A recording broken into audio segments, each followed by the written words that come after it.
Okay, it's time to get some serious paper clips out of this book here as we embark on The Bull Rider's Son by Cathy McDavid yet again.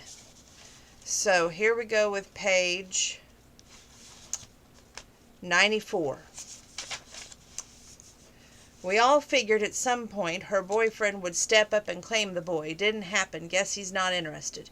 6 years ago, Shane remembered it well. He recently won his second Bull Riders Championship in December at the National Final Rodeo. He'd taken the month of January off to recuperate from his injuries. The gal he'd been dating at the time was also a barrel racer and was friends with Cassidy. The gal had sit on the end of the couch where he was resting, his left ankle elevated atop a stack of pillows, and announced that Cassie had just given birth to a boy. A couple weeks sooner, she said, and her baby could have been Hoyt's. Shane hadn't thought about it much at that time, in part because his brain was fuzzy due to the pain medication. Also, his brother was engaged and soon to be married. Now, though, Shane was giving it consideration. What was that old saying, where there was no such thing in coincidence? Was Benji his brother's son? Did he dare ask Cassidy? More importantly, did he dare say anything to Hoyt?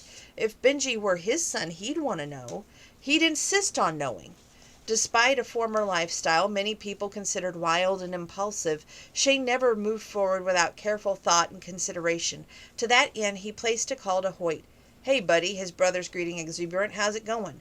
Shane sat in front of his truck and out of the cool weather, sheltered from the wind that had kicked up earlier, and then chatted with Hoyt for several minutes, filling him in on how things were progressing with the new job. "I'll be in Payson next month," Hoyt said.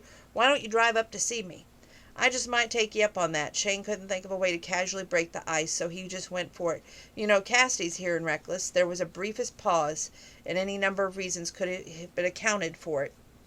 Shane didn't jump to conclusions. "How's she doing?" Hoyt asked.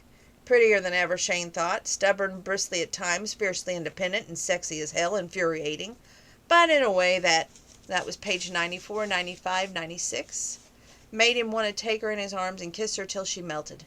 He didn't tell his brother any of those things. "She's good. Glad to hear it. When was it you two broke up?" "Geez, I don't remember. 6 or 7 years ago. It was right after Down Home Days Rodeo. Spring, I guess." Shane had competed in the Down Home Days Rodeo enough times to know it fell in April. If Cassidy had gotten together with another man, it had either been immediately after she broken up with Hoyt, or she cheated on him. There was a third scenario, and it was making more and more sense by the minute.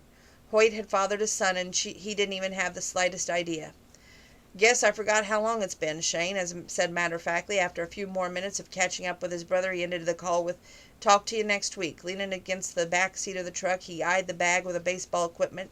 Without knowing for sure, or at least having more to go on than an inkling, Shane wouldn't voice his suspicions about Benji to Hoyt. First, he needed to talk to Cassidy. Then, he decided to go to his next step. That was 96 and 97. 99. Rather than argue with her, which is what Shane expected, he ran straight for Shane, his new best buddy. The two of them had been practically inseparable the entire party before Benji caused a collision. Shane scooped up the boy and swung him in a circle. "Me next," one of the other children shouted, and Shane obliged. He had been wonderful the entire party. Arriving early with his daughter, he set up the tables and chairs, readied Skittles and the other horses for relay races, and kept Benji, page 100, occupied and out of underfoot. Later might account for their bonding, or Cassidy fretted, was it something intangible? Did they have a connection because they were related, though neither of them knew it? Since separating them was impossible, she did the next best thing by constantly putting herself in the immediate vicinity. That way she could monitor them through hearing their exchanges, left her just as rattled as not hearing them. "Daddy," Bria dragged a little girl by the hand to where Shane played with the boys. Cassidy recognized the girl as the granddaughter of Mrs. Donnelly, the owner of the Silver Dollar Pawn Shop. The little girl was Benji's classmate at school. "Deanna invited me to spend the night at her house." Shane sat down the boy passenger he'd been giving an airplane ride. "And can't, honey. I told your mom I'd have you home by 6 tonight." "No, next weekend, Daddy. We have the rodeo." Cassidy heard that from her father. Because Bria would be at the Easy Money for her regular visit, he was giving Shane more time off than normal during the rodeo. The only thing her father had insisted on Shane was being available during the bull riding events. Cassie didn't know who Shane had recruited to watch his daughter, if anyone. She hired herself one of the teenage writing students to babysit Benji. Should she offer the girl's services to Shane? Cassidy couldn't decide. Deanna's coming to the rodeo too, Bria told her father. Her new friend confirmed with a shy nod of the head. Well, Shane hedged, let me talk to Deanna's mother when she comes to pick her up. The girl seemed satisfied for a moment and scampered off, cute as the other could be. Do you know this girl's mother? Realizing Shane was speaking to her, Cassie spun to face him. A little. We met at some school function. She's nice. Is she responsible? Cassie almost laughed. In her experience dealing with parents at the arena, the question was the one that she'd expect from another mother, not a father. I'd say yes, however, 100, 101, and 102. I'm basing that solely on our discussion when I delivered Deanna's invitation. She made sure the party would be well supervised before accepting. That struck me as responsible. Will you talk to her with me? I'm still pretty new at this. Shane looked chagrined. Cassidy felt herself warming to him. Then again, all he had to do was flash that amazing smile, and she warmed from head to toe. Why don't you stop by her house first? You'll be able to get a feel for her parenting skills just from looking around. He hesitated. Won't she be offended? It's a reasonable request, she assured him, but if you're uncomfortable with being so forthright, suggest you need to discuss the sleepover before agreeing. If she refuses, then you have your answer. Good idea. Cassidy met his gaze, and intense it rendered her momentarily mute. He had that kind of effect on her since his return. What was it so different now? Thanks for helping out today, she said finally, managed. I do appreciate it. Happy to. I know Benji appreciates it too. He's a great kid. It's a shame his father can't be here. Cassidy instantly froze. Though it was hard, the first comment was about Hoyt. She had to deflect. This was the first comment from his brother, and her imagination was running amok, or there was an odd quality in Shane's tone. Collecting her scattered wits, she said, he couldn't be here. He lives out of state. Where? I beg your pardon? Where? What state? She resisted telling him it was none of his damn business. Last I heard Ohio. He moves around a lot because of his work? Yes. So much for putting herself in Shane's vicinity. Big mistake. She couldn't flee fast enough. If you'll excuse me, I told Benji he could open his presents. Shane didn't let her get 2 feet before stepping into beside her. I'll round up the kids. You've already done so much already. I like your family, especially Benji. His voice lowered and turned a shade huskier. Page 103 going to 104. I like you too. You can't say you haven't noticed. Good grief. Had anyone heard him? She swore silently when she caught Liberty's eagle eye zeroing in on them. All hope they escaped notice was dashed when Liberty winked, pointed at Shane behind the shield of her hand, and mouthed, I approve. If her sister knew the truth, that Shane was actually Benji's uncle, would she still be supportive of the match? Liberty had been denied knowing her real father until she was 24 years old. Cassidy was doing much of the same thing to her own son. She doubted Liberty would be supportive or understanding, especially since Cassidy had lied to everyone except their mother, telling them about Benji's father wanting nothing to do with her son. In fact, should the truth ever come out, it would tear the Becketts further apart, undoing all the progress they made in the past 6 months. Her decision had seemed so simple at the time, not endangering Hoyt's upcoming marriage by dropping the bombshell at the last minute, avoiding being a homewrecker for the second time, sparing herself the same heartache her mother had endured should Benji one day choose to leave reckless and live with his father. Oh, my paper clip's getting stuck. I don't like when my paper gets stuck. There we go. Except everything hung by a flimsy thread, and that was threatening to snap at any second. Benji, Cassidy called, then said to Shane, I've got to go. To her consternation, he followed her to the back porch, where their presents lay stacked in the middle of the picnic table. Benji was already there with his buddies, each of them pushing and shoving a closer glimpse of his birthday booty. The girls practiced considerably more decorum. You sit here, young man, she instructed, giving his shoulder a light nudge. He obliged, but not before grabbing a present. No sooner was he seated than he unwrapped the paper. Ryder was there with a camcorder, filming every minute of her son's greedy antics. The rest of the family gathered around, watching over their heads of the children, each of whom wanted the guest of honor to open their present first. Wait, Cassidy admonished. Read the card first. Did her son not have any manners? Benji stopped long enough to discover the gift was from Tatum's children. Then that was 104, 105. Here comes 106 and 107. What do you say? Thank you. Benji barely got the words out before resuming the assault on wrapping paper. Yes! His eyes lit up. A remote control car. His second thank you was considerably more sincere. It continued that for several more gifts that Benji grabbed a gunny sack, the contents weighing it down. There's no card, he lamented after looking over the sack, his features forming a puzzled frown. Is this a present? Sorry, Shane apologized. I'm not much for gift wrapping. Benji laughed and then untied the sack, then peered inside, his mouth falling open. It's a baseball bat and a glove. He gazed at Shane with a mixture of astonishment and pure joy. Thanks, Mr. Shane. There's a ball in there, too. It probably fell to the bottom. Benji discarded the sack in favor of the balancing this newest treasure on his lap. Look, Mom. His buddies crowded around him, admiring the gift and expressing... My phone. Sorry. Expressing their envy. I see, Cathy said, a lump in the back of her throat taking her by surprise. Just what I wanted. Page 107. Did he? She supposed he asked for sports equipment before, but she couldn't remember. Or was it that she didn't put much importance on non-horse sports, the kind of sports a father and son might have? Until 6 months ago, when Cathy's father returned to Reckless, her son had no male figures in his life other than the wranglers at the ranch. Now, besides his grandfather, he had Cathy's brother Ryder, and she swallowed and attempted to dislodge the lump, Shane, his other uncle.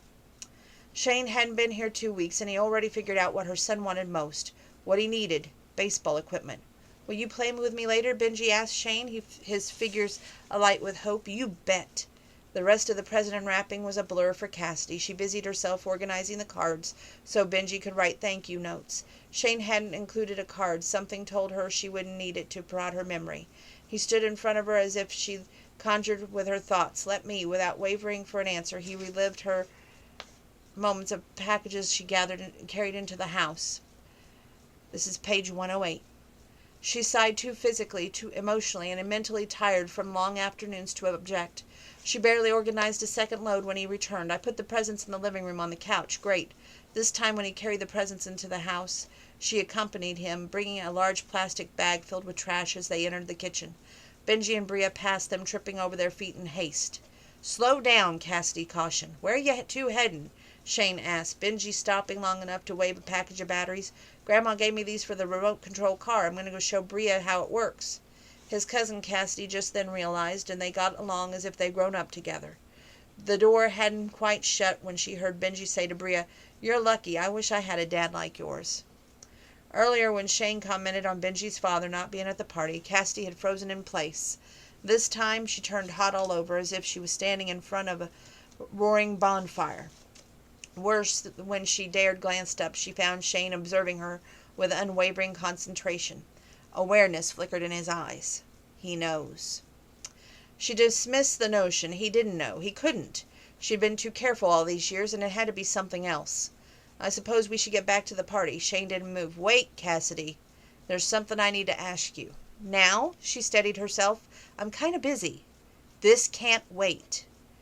It'll have to, she said, walking away. His next word stopped her short at the door and nearly knocked her to her knees. Is Hoyt Benji's father? That's page 109.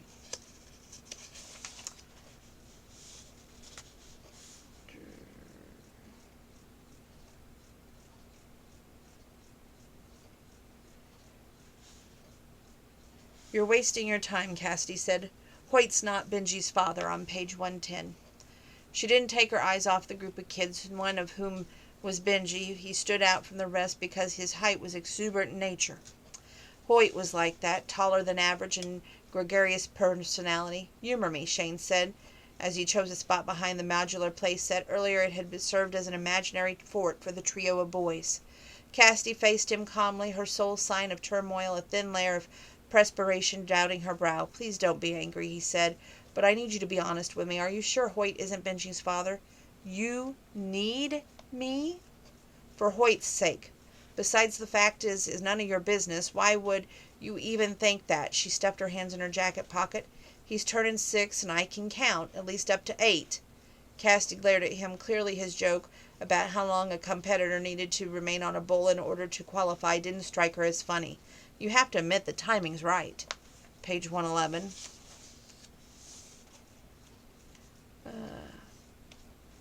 Page 112. Don't you think if he was Hoyt's son, I would have told him? To be honest, I'm not sure. What reason would I have to lie? Another non-answer. She was good at giving them. Are you willing to let Benji take a DNA test? The color drained from her face. I'm not subjecting him to any test. Because you're afraid of the results? We're done talking about this, she spoke up, gritted teeth. Don't ever bring it up again. How about I bring it up with Hoyt? He reached for his cell phone in his front pocket of his vest. Right now. She gasped. You wouldn't. Shane hated being so hard on her, but he'd gone 4 years without having any idea he was a father. He couldn't stand idly by and let the same thing happen to his brother, especially when Hoyt wanted children and would be a good father. Cassidy had no right to deny him, and putting off questioning her would give her time to throw up more barriers, possibly leaving town with Benji. I'm sorry, Cassidy, but unless you give me the name of Benji's father, I refuse to drop this. I repeat, this is none of your business. It's very much my business if Benji's my nephew. I'm not giving you the name of his father. So you can do what? Call and confront him? You said he knows about Benji and doesn't want any part of him. If you don't quit badgering me this instant, I'm going to talk to my parents. And that was page 112 and 113. Does she talk to her parents? What would she tell them? Got to read the book. Page 128. There's Shane, too, Tatum mused, and your relationship with him. That was a long time ago, and it was nothing special. I'm talking about now. Tatum gave her a knowing look. Anyone can see you two like each other. We do. There was no one she could admit her true feelings for Shane to other than Tatum, which is why him pressuring me to talk to Hoyt feels a little like betrayal. Talk to Deacon, Tatum urged. Cassidy nodded, feeling caught between a rock and a hard place. Whichever direction she took, she was going to collide with something sharp, and resulting in injury would be painful and possibly permanent. Page 139. Hoyt never told you. I'm interested in your version. He liked to party a lot. It was after the down-home rodeo days. He won 3 events and was celebrating with his buddies. I wanted to go back to the hotel room and told him I had to catch a ride with a friend. He insisted on driving me, but I knew he'd been drinking. I wouldn't go with him, and he accused me of not caring. That wasn't like him. I agree, but like I said, we were all but broken up, she shrugged. He knew I was raised by an alcoholic father and had a low tolerance for any kind of dangerous behavior. He could have been testing me or pricking a fight. I'm sorry, Cassidy. Shane moved Bria's doll from the table and set down the coffee mugs. He reached into the narrow pantry. You take creamer and sugar?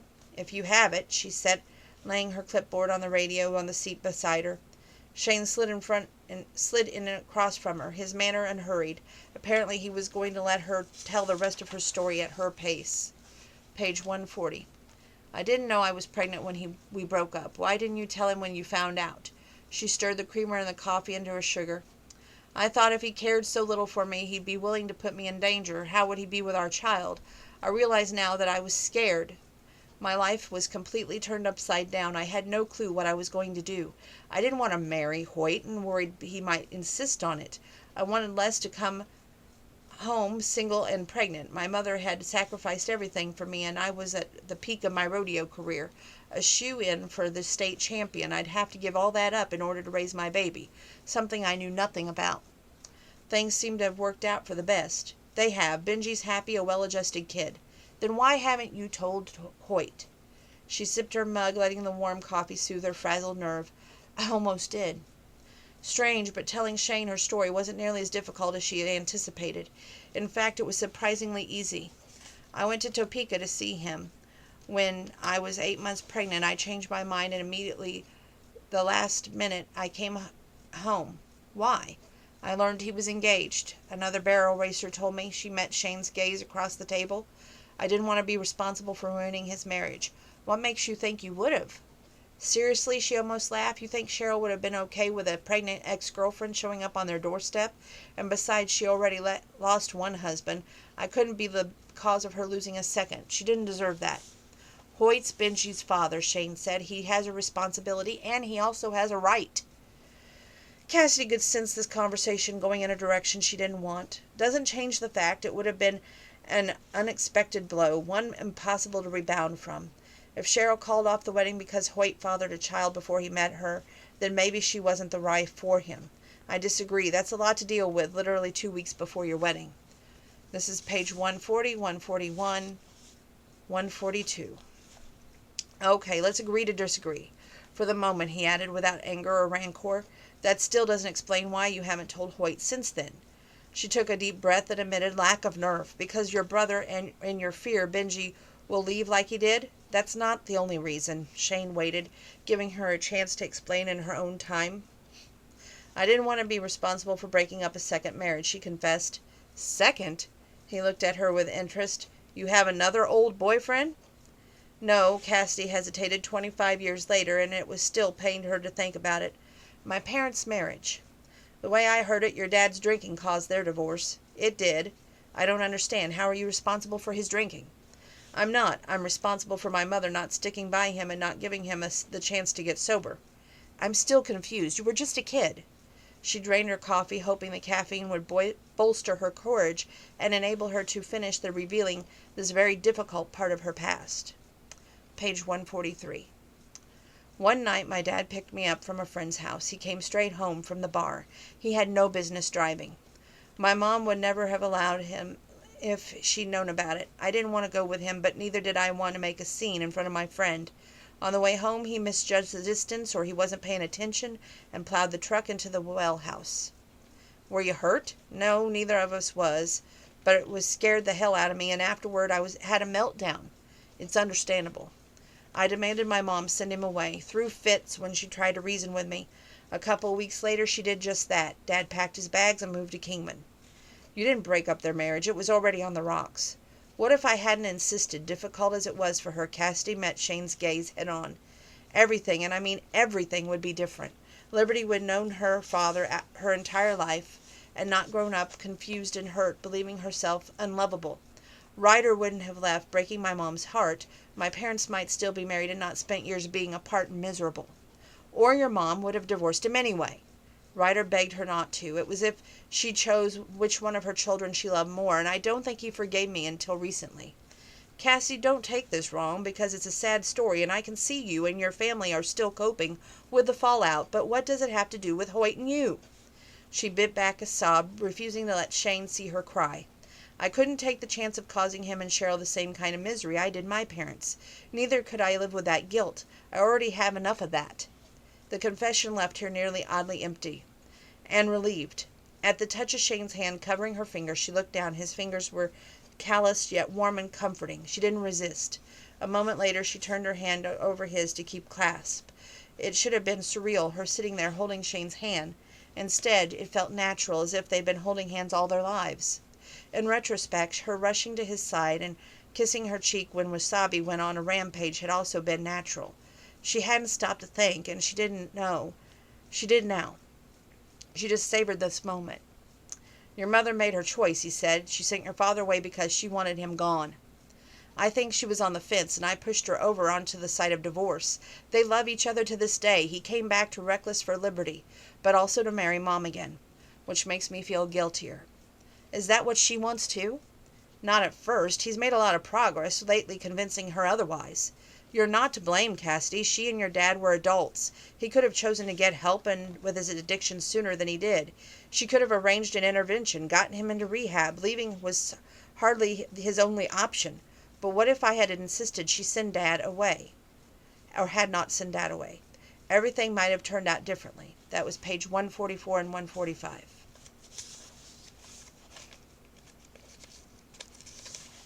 Page 153. I don't regret kissing you, she said. That doesn't mean I think it should happen again. I disagree. Shane getting involved isn't a good idea. Not now, when it's... Sometimes I just would like to throw that thing. Anyway. Shane, getting involved isn't a good idea. Not now. Not until this situation with Benji and your brother is resolved. I don't see what difference it makes. She shook her head. Things are complicated enough. He inhaled and took an emotional step back. I agree, they are. But we're entitled to be happy. Hoyt may not like me getting involved with you, and I can't have him adding challenges to our custody negotiations because he resents my relationship with his brother. He isn't a shallow person. This is a brand new territory. None of us knows how the others will react. I can't take that chance. She had a point. Okay. Really? She studied him skeptically. Shane was smart enough to realize if he pushed Cassidy, she'd dig in her heels and he'd lose all ground that he gained, but best to agree with her for the moment. Then, when the dust settled, Hoyt would make his next move. He could wait, but she was worth it. Reaching behind her for the knob, he opened the door. Really, now let's both get back to work before the boss catches us goofing off. She laughed and exited the trailer. Shane was right behind her. Once outside, she paused. He did too, and placed a hand on the center of his chest. For the record, I enjoyed that kiss. Did she feel his thundering heart? Me too. It was never like that before. Not even close. Lifting her hand to his face, she cupped his cheek, her fingers lingering before she turned and left. That was page 154, 155. 157. Kenny noticed Cassidy coming out of your trailer earlier, Mercer said. His tone was flat. He said you two were pretty cozy. Not what Shane had been expecting, and he steadied himself before answering. We're old friends. Not just friends. She dated your brother. My grandson is your nephew. Startled, Shane turned his head. Had Cassidy kept her secret only from Hoyt and the Westcotts? How long have you known? Always. Leastwise, I suspected. Most people did, I reckon. Not Shane and Hoyt. Were they idiots? Page 158. Maybe not. If one wasn't looking, he supposed, then one didn't see. I don't want Cassidy hurt or Benji, Mercer said. I care about both of them and Benji's family. Take it from me, family can hurt a person worse than any stranger. I won't lie, I did ask her on a date. Mercer muttered a response under his breath. What about your brother? Doesn't matter. She declined for the time being, Shane clarified. She wants to speak to Hoyt first. And after that, we'll see what happens. Look, son, I'm not judging. Mercer adjusted his hat, shielding his eyes from the bright midday sun. Lord knows I have my own complicated family situation. But you need to tread carefully. My grandson has taken quite a shine to you. Cassidy, too. I can see it. If not, she wouldn't be hesitating to wait to talk to Hoyt first. She's cautious when it comes to men. I reckon I'm the one to blame. Shane didn't like to think of Cassidy struggling. He did like to think of the fondness for him that was growing strong enough to be evident to the others. I won't hurt her. You can't promise that. I assure you that my intentions are honorable. What about your daughter? What about her? You haven't had custody long. She might resent you for dating Cassidy. She adores Benji. I think she's thrilled to learn she has a cousin. You could be right. Mercer pushed off from the fence, clapping a hand to Shane's shoulders. He squeezed. I'm glad our family is increasing in size and that your daughter's part of it. You, too, as long as Cassidy's happy. The pressure of his grip increased almost to the point of painful. He stopped just short. If for any reason things change, you'll have me to deal with. And there'll be a lot more of that at stake than just your job. Shane didn't flinch, didn't blink an eye. Understood, sir. Do you mind telling me what's going on here? Cassidy stood facing them. Her laser eye stare was taking aim at Mercer. That was 158 and 159.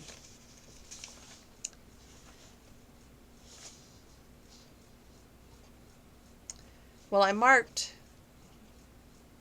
160, but we'll just continue reading. Shane gave the older man credit, who reacted by letting his hand drop, shrugging unconcernedly. Just having a talk, man to man. You're butting into a matter that doesn't concern you. Shane had been prepared to stay out of the argument. Cassidy wasn't one to trifle when riled, and neither was Mercer. They were more alike than they probably realized. He changed his mind when he noticed the attention of three of them were garnering. The opening ceremony starts in an hour, he said. Maybe we should move along. Good idea, Mercer approached Cassidy. Rather than walk past her, he stopped and bent his head, kissing her on the cheek. She stiffened, otherwise didn't move. We'll talk later, sweetheart. Count on it. Shane thought it was best to leave. He had liked to kiss Cassidy as well. Common sense prevailed. I'm sorry about that, she said, catching up with him. Well, this day is full of surprises. Your dad loves you. It's a little too late. It's too little too late. Only if you let it be. Page 161. There's still a lot you don't know. Shane stopped abruptly. This conversation you need to have with him, not me. She stiffened. A moment later she was gone, disappearing into the crowd. Mercer didn't have any reason to worry about Cassidy getting hurt, Shane thought with disappointment. Judging by her brisk departure, he doubted that they were going on a date now or in the foreseeable future. If only life worked out like books. Page 178. No maybe about it. Her mother had been hit the nail on the head when she said Cassidy's refusal to tell Hoyt was connected to unresolved issues with her father. Page 179.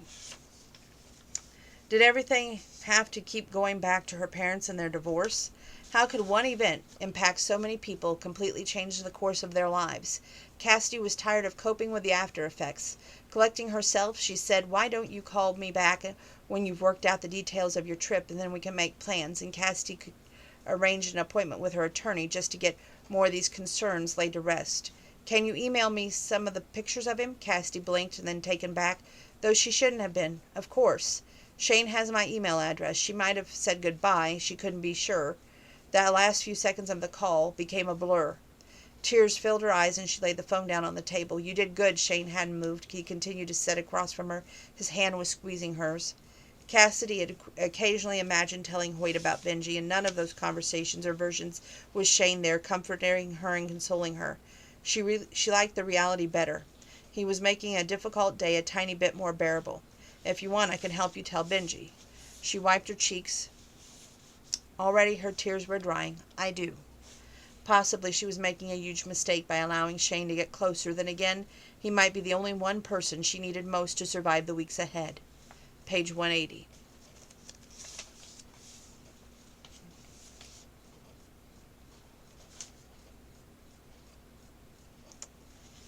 Okay, this is where they tell little Benji about Hoyt and his new wife, Cheryl. "What if he doesn't like me?" he asked her again. Cassidy bent and fed his belt through the loops on his jeans. "He likes you already and can't wait to meet you. Do I have to go see him in Wyoming?" She had tried to explain the possibility of visitation and schedule and now regretted it. "Jackson Hole is nice, very different from Arizona. But what if I hate it there? I won't know anybody." "Nothing's been decided yet." She gave Benji a hug before straightening. "What do I call my stepmom?" She also tried to explain the whole step-family concept. It was a lot for a 6-year-old to comprehend. "She and your father will tell you when they get here." Cheryl. Cassidy had been pondering a lot lately. Was she friendly and personable, patient and even-tempered? Would she resent Benji because of her own difficulty to conceive? Worse, what if he liked her? Would Cassidy be jealous? Benji crossed his arms and stuck his lower lip out. "I don't want him to take me away like Grandpa took Uncle Ryder away." That was 183. Here's 184. "Oh, sweetie," she smoothed his hair, then kissed the top of his head. She should have been more careful, not let him overhear the conversation with her family. "Grandpa didn't take Uncle Ryder away. It wasn't like that." "But Uncle Ryder left us because he wanted to." "Well, I don't want to leave." The lip extended farther. "Then you don't have to." They finished dressing soon after that, and Cassidy told Benji he could watch TV while he waited. She purposely gotten him ready early in order to give herself plenty of time to shower and prepare for the arrival of Hoyt and Cheryl. She was just buttoning up her own shirt when a soft knock came on the bedroom door. "It's me," came her mother's voice from the other side. "Come in. How you holding up?" "Not bad, I guess." "Tell me the truth." Her mother perched on the edge of Cassidy's bed. "You're white as snow." "Am I?" She caught a glimpse of herself in the dresser mirror. Good grief, she was pale. "It's been a tough week." "I'm proud of you, honey. What you're doing takes courage." People, including Shane, kept telling me that, but Cassie didn't feel courageous. She felt scared out of her wits. "I can't lose him, Mom." "You won't, but what about Ryder? He left." The assurances she gave Benji were all for show. Deep down, she dreaded the possibility. "It's not the same. Benji doesn't resent you. He might. When he's older, he could figure out that I prevented him from seeing his father for the first 6 years of his life and resent the heck out of me.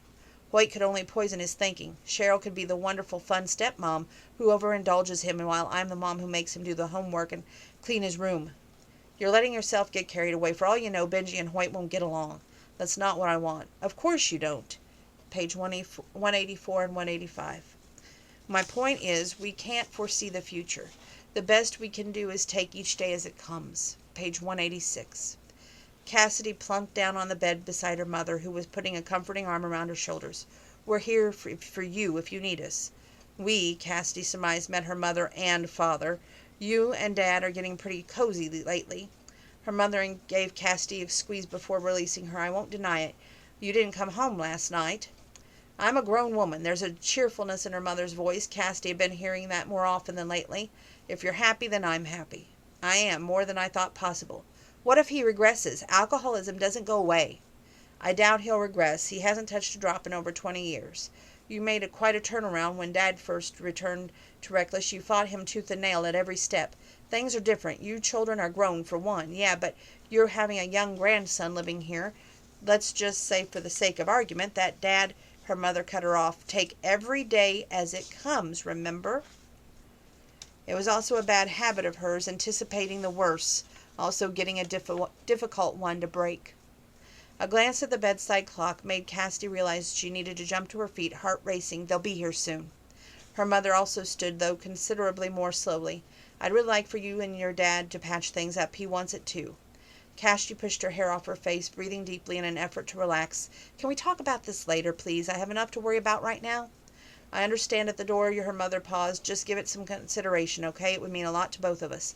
Your brother and sister too. Sure. Why, for heaven's sakes, was her mother pushing a reconciliation now of all days? Had something changed? Cassidy was too rushed to give her the matter more than a passing consideration. Benji's voice carried from the other end of the house, followed by a thundering footsteps. 186 and 187. Okay.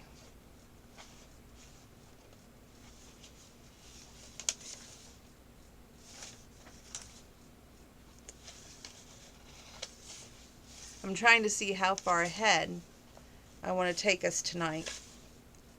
We're going to go to page 212 before we stop for tonight. I know this has been one of the longest book reviews, but when they're good to share. Page 199. Cassidy suppressed a groan. How had this happened? Once again, she let shame breach her defenses. Why was he the one who evoked feelings in her she'd rather keep buried? The one who knew without being told what she needed. Today it was unconditional support without questions. I'm not a crier, she said at last, lifting her head from his shoulder and wiping her damp cheeks with a tissue procured from her jacket pocket. You cry, you just don't let people see you. How true. Figures he'd see right through her pretenses. Page 200. Sorry, she straightened her, putting a few inches between them. His arm slipped from around her shoulders. Much better, she thought. The distance, slight as it was, lessened her vulnerability to him. Did Hoyt and Cheryl leave? A while ago. Mom's watching Benji for me. Cassidy had attempted to calm her son after his father left. His father still sounded so strange to her. Without much success, Benji was over the moon. Once the ice had been broken, then common ground discovered, thanks mostly to Skittles, he and Hoyt had talked nonstop. Cassidy had barely gotten a word in, and until the end of the visit. For all she knew, Benji was still talking. When her mother had offered to forego the bull riding jackpot and take over Benji's nighttime routine, Cassidy had jumped at the chance, desperately needing to get away and recover emotionally and mentally from a trying afternoon. Out of habit, she wandered to the arena. Any other evening she, too, would have been working at the bull riding jackpot. No one had been sitting in the uppermost row of the bleachers until Shane had joined her. Before she could tell him to go, he sat down. At this time, accepting the comfort he offered seemed natural. Lord knows she could use a friend. Now she was less than sure. What if he jumped to the wrong conclusion? She was already having a hard enough time keeping him at arm's length. Sitting with her head on his shoulder for 20 minutes, according to the clock on the electronic scoreboard, sent the wrong message. Am I wrong to assume things didn't go well, he asked. I wondered when Hoyt didn't find me to say goodbye. Things went great. They did, she summarized Benji and Hoyt's successful visit. Is that what has you so upset, the visit going well? I am so shallow, she sniffed and rubbed her nose. You're scared, which is perfectly normal. I just don't want to lose Benji. Her chest hurt as if every bit of air was being squeezed from her lungs. I can't. Page 201 going... Oh, that was the end of the paperclip. Okay, that's good. Next paperclip. Page 210, 211, and 212. Speak of the devil. Her father approached. You doing okay? Fine, automatically, she replied. No one wanted to hear the truth. Mind if I join you? He lowered himself onto the rock beside her. Not at all. Did she mind? Cassidy wasn't sure. That in itself was interesting and new. She spent the last 6 months being angry at her father and making every effort not to be alone with him. Now all of a sudden she didn't care. You okay? You seem preoccupied. It's been a rough week, a strange week. I can relate. He probably could, no doubt, to Hoyt. For the first time, Cathy was curious about her father's reunion with her younger sister. What was it like meeting Liberty after all those years? Weird. He gave a low chuckle. Seriously. I am serious. Took me weeks to months to get used to the idea. Not that I didn't love her right away, but she was a stranger to me, and me to her. I wanted us to instantly click. Instead, it took time. Benji and Hoyt are clicking. He followed her gaze to where Hoyt and his wife sat with Benji, eating their lunch. It does look that way on the surface. Cathy wasn't sure what to make of his remark. You think they aren't? Hoyt's trying hard. Too hard. Though I understand his motives, but he needs to rein in a bit. I did the same with your sister. Rushed the connection before either of us was ready, and it backfired. Benji's excited to have a father. Sure he is, but watch him closely. The initial thrill is wearing off. And even if he doesn't realize it, he's starting to wonder what the impact this new dad is going to have on his life, and if all the changes will be good ones. This is page 211, if I hadn't said that before. She hadn't realized her father was so perceptive or so deep. Page 212. He was noting the same subtle differences in Benji she observed the last 2 days. The man apparently had sides to him she had yet to see. Sides she admitted were intriguing to her. What makes you say that? He asked me before the ride if Hoyt was planning to taking him to Wyoming. Cathy sighed heavily. That's my fault. He overheard me telling the story of Ryder leaving, and I should talk to him again. You and Hoyt should both talk to him. Assure him he has nothing to fear. Why hadn't she thought of that? She was the worst mother in the world, concerned only with herself. I will, we will, she amended after the ride. We're going to see if the next 2 pages are small ones. They are. Yay! So we can make more of a dent. 218 and 219. I approve of him for you. He's got backbone and strength of character, which he'll need plenty of. Cathy narrowed her gaze at her father. Because I'm stubborn and difficult? Because you stand up for your convictions, he said with a fondness in his voice that made her smile. And if Shane is bursting with admiration for you like I am, and if Shane isn't bursting with admiration for you like I am, he's not the man for you. She shook her head. I'm not ready for a relationship. No one ever thinks they are. That's what makes it wonderful when it happens. You're talking about you and my mom. Mark my word, I'm going to marry her. He's been saying it as much as that all along, but until today. Cathy hadn't supported the match. Funny how one's perspective could suddenly be altered. Mom's a long way from being convinced. She'll get there. He winked at her, then pushed to his feet. I better check on the kids' horses. Benji saddled looked a little loose during the ride. Girth probably needs adjusting. That was page 218 and 219. Oh, I marked page 220. What an incredible day, Cathy mused. Benji playing with Hoyt. She and her father having a long overdue reconciliation, working together with Cheryl casually conversing. Hey, Shane appeared beside her, and his green eyes alight with curiosity. Your day must be improving. Very much so. I'm intrigued. She took in his rugged, handsome featured, and then the easy grin that was always started from her heart fluttering, and smiled in return. No reason the day couldn't continue to improve. All she needed to do was open herself to the possibilities. And with that, we stop right there. And tomorrow should be the rating and the finishing of the book. Yay. See you tomorrow. God bless. Stay safe. Keep your social distance. Wear your mask. Wash your hands. Keep your hand sanitizer handy. God bless. Until we meet again.